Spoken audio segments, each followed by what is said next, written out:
G'day food lovers.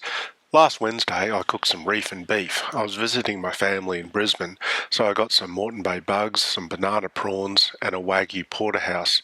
I got the seafood from Morgan Seafood and I got the Wagyu porterhouse from the butcher at Westfield Chermside. It was a really nice piece of meat. The bugs and all of that were pretty good too. I also cooked some kalettes for the first time. Kalettes are fantastic. Shout out to my friend Rachel from Adelaide who put me onto the kalettes.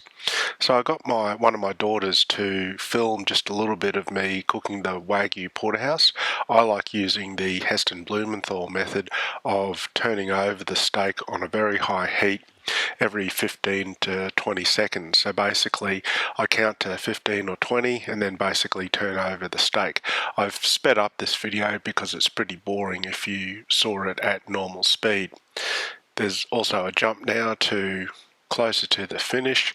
I like my steak medium rare, and what I basically did was just cooked it on the main surfaces and then rendered the fat, and just by touching the steak I could figure out when it was medium rare. I don't like my steak medium or well done, and while I will eat steak that's rare for a Wagyu, I think medium rare is the best.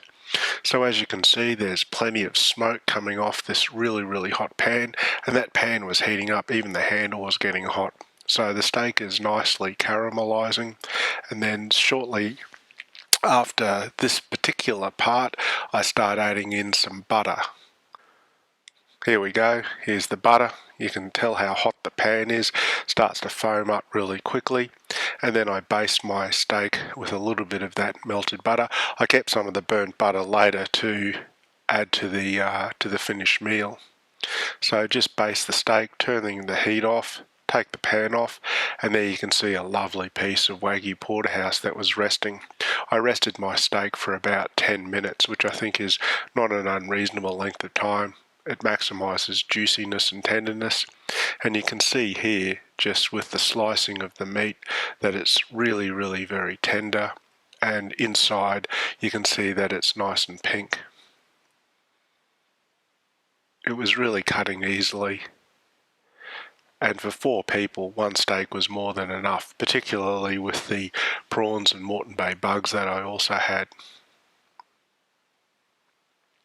And the kalettes, when they were cooked, you can see how nice and crunchy they were. So I basically just stuck them in a frying pan with some salt and pepper and a little bit of rice bran oil, put the lid on and let it go. I cut up some of the prawns and some of the Moreton Bay bug tails.